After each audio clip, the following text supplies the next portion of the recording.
What embarrassing thing have you done that you're actually really proud of? When my grandmother passed away last spring, I had to fulfill the strangest promise I'd ever made to anyone.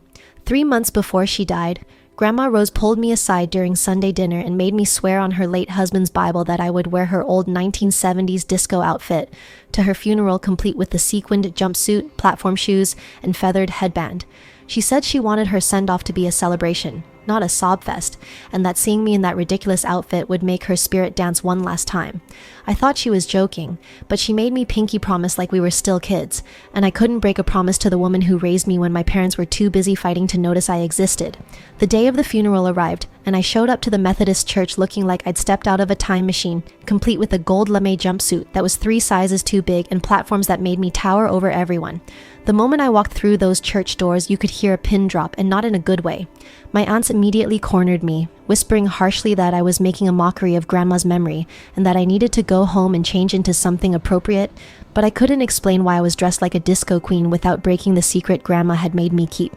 During the service, I sat in the front row while relatives shot me dirty looks and strangers whispered behind their programs about the disrespectful granddaughter who couldn't even dress properly for her own grandmother's funeral. When it came time for eulogies, I stood up in that ridiculous outfit and talked about how Grandma Rose taught me that life was too short to care what other people thought, how she danced in her kitchen every morning while making breakfast, and how she always said the best way to honor someone's memory was to make them smile from heaven.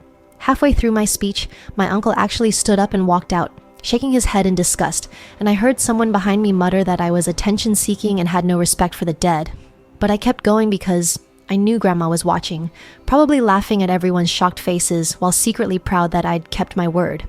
After the service, as people filed past the casket, I noticed something that made my heart skip. Tucked inside Grandma's folded hands was a tiny piece of paper that hadn't been there during the viewing.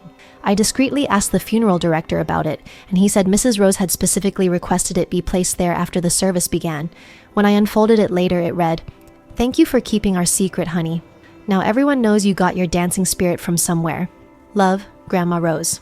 I still have that note, and every time I look at the photos from that day, seeing myself in that absurd disco outfit surrounded by people in black, I smile knowing that somewhere Grandma Rose is still dancing, proud that her granddaughter had the courage to look foolish for love.